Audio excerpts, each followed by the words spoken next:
Hi, and welcome to Coaching on Demand. Today, we are going to go over how to write up a listing agreement. So, hopefully, you've got lots of those going on, and I want to help you make the most of it. So, let's go ahead and get started. I'm already logged in to car.org. So, you're going to want to go to car.org. You're going to want to sign in. If you haven't done that, I do have a video on my website on how to log into car.org. So once you're logged into car, we're going to go ahead and access ZipForms. We're going to continue through here. If you're unfamiliar with this, I do have a video on my website on how to get to ZipForms through car, which is how to log into car.org. So we're going to hit continue here.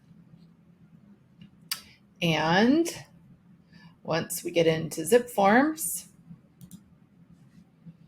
there we go. We're just going to close out some of this. So this is not meant to be a training on how to set up your transaction properly. I'll go through that very quickly. If you do have a listing to write up, I would recommend that you watch this and then watch it alongside you writing up your own listing as well. So once we're in ZipForms, we're going to go ahead and click on New. And we're going to click on New Listing. We're going to enter the name of the property. I'm going to go with a listing that I have right now, 4875 Caminito Exquisito, Puisito. There we go. And I'm going to just put test here because I actually do have a real transaction in there and I don't want to mess it up. Okay. All right, there we go. So we've got the name of it. You can call it whatever you want. You can call it your buyers, your sellers, whatever you want to call it. This is a residential, and we are going to say save. So there we go. We have the transaction is started. So the first thing we're going to do is fill out just this first part of this summary here. You don't need everything. It's in California, 92130. It's in San Diego. The more you fill out here, I'm going to make up a fake parcel number. Actually, we're just going to put one that came up. You're going to want to look up the parcel number on the tax records because that is required for the listing agreement as well. So we're going to go over here to the Parties tab on this top gray bar. The more information that you fill out here, the more that will auto-populate onto your forms. So you're going to want to make sure you do that every single time. The buy side is clearly the buy side, and the sell side is, well, you're selling it. So we're going to click on sell. We're going to click on seller one, and we're just going to make up a name, Joe Smith at gmail.com.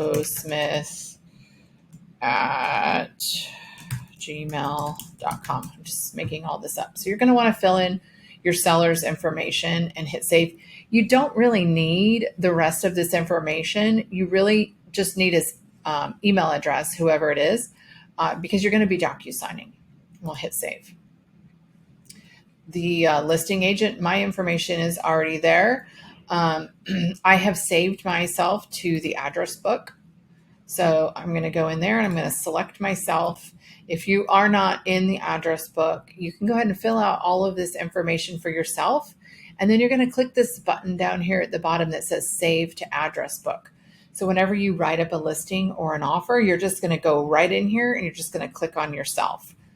This information you're going to want to fill out for yourself, your name, your license number, your firm name is Keller Williams Realty. Our broker is Richard Winkler, and his license number is this, 01524589. This is all going to go on your transaction as well. You can fill out our office address here and your email and phone number as well. And then we'll hit save. And of course, if you have more than one seller, you're going to need to fill this out for each seller that there is. I should go back here and tell you if this is listed in a trust. Let's just say it's in the Smith Family Trust. You're going to write it up just like that, dated 2/13/16. You'll find that on the tax records. If it is written up that way, that's something similar to how it's going to show up. And you would just fill it in exactly like this. And then down here, the signing representative, let's just say the signer is Joe Smith. You're going to fill out that information, and you're going to need his email address here too, which is joesmith at gmail.com. All right. And then we're going to save it. So now I'll show you kind of what this looks like when it pops up. If there's multiple signers on that trust, they will all be filled out with the same name. And then at the bottom, the trustee or the whatever it is, they'll be signing at the bottom. You'll put their name there. All right. So we're going to go up to documents.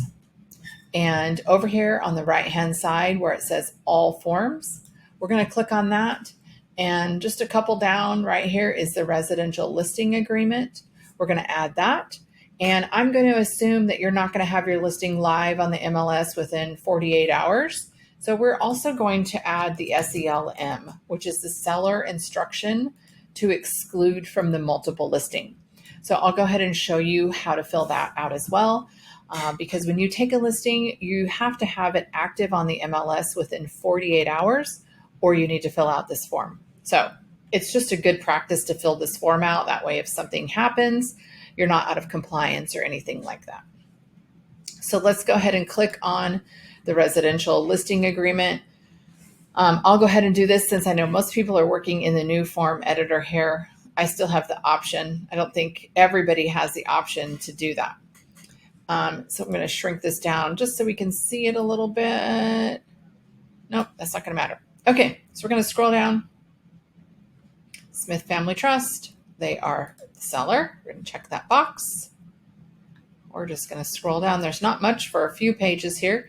The listing agreement is actually one of the more easy agreements as opposed to the purchase agreement, which is like 28 pages long or something.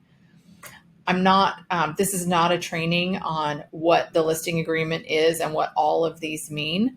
If you want that training, you need to attend our broker's contracts class where he goes line by line. That's why he's the broker. He goes line by line on what each of these forms mean right here. So we're just going to keep scrolling down. I see that I've got a typo here with a comma for some reason, and I don't know why. Maybe because I'm missing the city. That's why. There we go. Now we've got our address corrected. Smith Family Trust. Okay, so we're going to put today's date, which is September 19th. Smith Family Trust, Keller Williams Realty. Beginning date is going to be today. The date you're going to have them sign it is the beginning date. I always like to put out 6 months. So let's just go, I don't know. We're just going to pick a date here. I don't know how many months that was, but we're going to go for it. You have to have a beginning and an ending date on your listing agreement, or you will be fined by the DRE. So make sure that is something that you do. Let's go ahead and I did list this house for $1,975,000.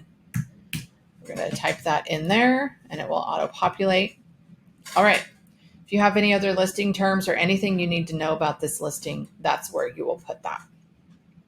I want to make sure that you filled out all of this information. The parcel number needs to be here. I see a lot of people who miss the county. That's a really big one. So make sure you've got all of this information here filled out. Okay, so we're going to scroll down to compensation. So compensation is negotiable. We're going to assume you're an amazing agent and you are taking this listing for 6%. All right. So what we're going to do is 3A. We're going to check this box. Remember, anytime you write something on the line, you have to check the box next to it. If you check the box, write something on the line. It goes both ways. So you're going to take the listing for 6%. We are going to scroll down here. And of that 6%, right here on number D, how much of that 6% are you going to give to the person that brings the buyer? We're going to check this box. Typically in San Diego County, it's going to be 2.5% if you take the listing for 6%. It's negotiable. You can put on there whatever you want. If you take the listing for 6%, you're going to get 3.5% if you do it this way. And whoever brings the buyer is going to get 2.5%. All right. We're going to continue scrolling on down. 4A, this is going to be anything that's excluded or included, meaning, if there's shelving in the garage or a beautiful chandelier that the seller says, I'm selling my house, but I'm taking that chandelier with me. You're going to write that right here. Shelving in garage stays. These are excluded from the listing. Let's just say there's a really big shed in the backyard, or a boat, or better yet, an RV. That's happened to me before. Items that are included: motorhome and shed in backyard. I actually had that happen once. I had to call a junk guy to remove it. So if there's something obvious that people aren't going to think that is staying there, you need to write it here on this line. Leased or not owned items. If the person owns or is leasing a solar system for their home, you need to put that here. Water softener, anything like that. Let's just say they're leasing solar to their home. You would need to check that here. Smart home. This is kind of, self-explanatory, I think. So fill out anything that they're going to need, apps or logins, Nest,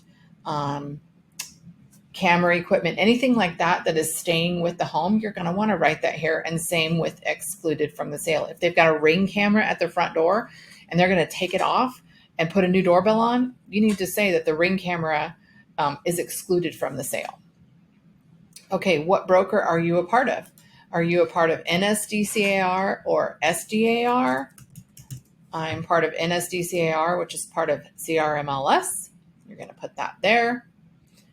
Okay, clear cooperation policy. This is where we get to public marketing of the listing itself.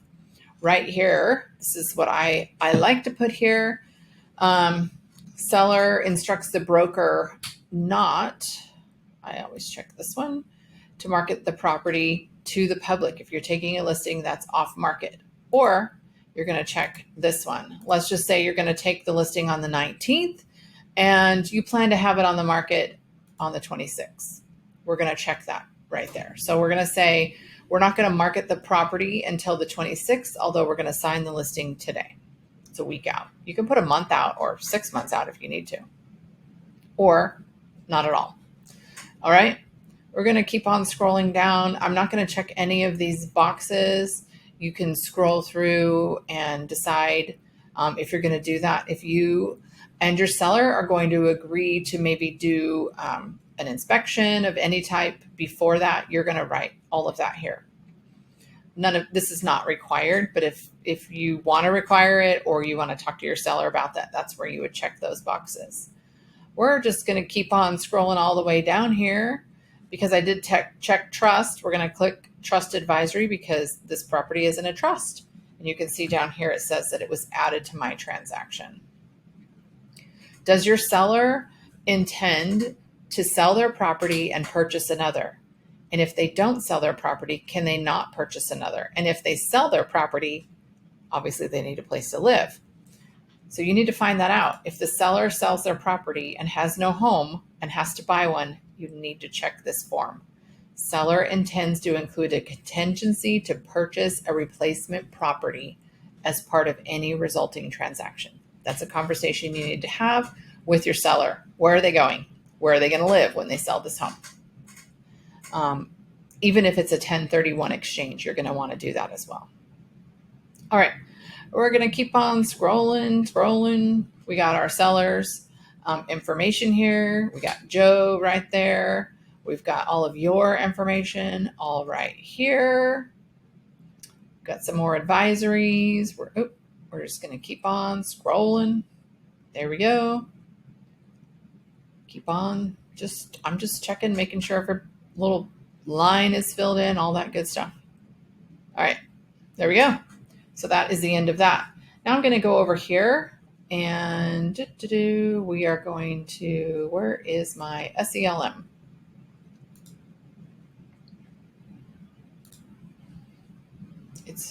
There it is. Sorry, it's down here.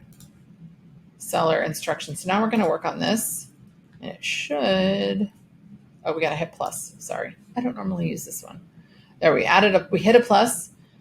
So all of these are in your document already. What's down here, you need to grab it and move it over. So this is our seller instruction to exclude from the multiple listings. We're going to add the date. This is an addendum to the listing agreement that we're taking. I'm a subscriber of CRMLS. And we're going to scroll all the way down to number 4 and says, do not market the property immediately. Begin marketing the property on, and we selected a week out on there. Or if you're not going to market the property at all, you're going to select this one. What you do need to know is that right here, whether A or B is selected, it is very important that you talk with your seller about this. Whether A or B is selected, the seller understands and agrees that should any public marketing of the property occur, the property listing will be submitted to the MLS for cooperation within 1 business day. Once you take this listing, if you tell anybody outside of our brokerage or outside of your personal buyers, that is considered public marketing. If you tell an agent at a competing brokerage that you have a listing on, 123 Main Street, that's public marketing. And you could be fined if you do not put it on the MLS within 1 day.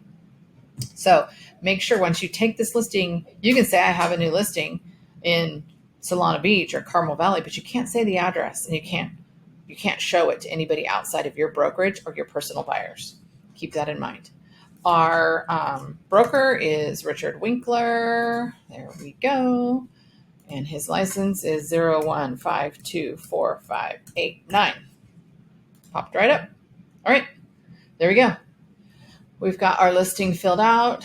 Let's check out the trust advisory. It already added that, and I think we reviewed it already. You only need that if it's in a trust, and I added it in a trust just to show you how to do that. We're going to go up here and say save. And now I'm going to go say prepare signing. So this should auto-populate all of the signatures. If you've done it right, we can name this packet whatever we want. I'm going to call this listing agreement. There's our 3 documents that we're going to get signed. I'm going to hit next. I'm going to add Joe. I'm going to add myself. We both need to sign. I never sign before my client. So right here is our signing order. I'm going to sign second. So what that means is when I hit send, Joe is going to get this first. I'm not even going to know there's anything in queue until Joe signs. And then I or whoever's next in line is going to get an email saying you have a document in DocuSign. So I always make myself last. If there's 4 people, I'm going to be number 5. So we're going to hit next. Now that we've got that taken care of.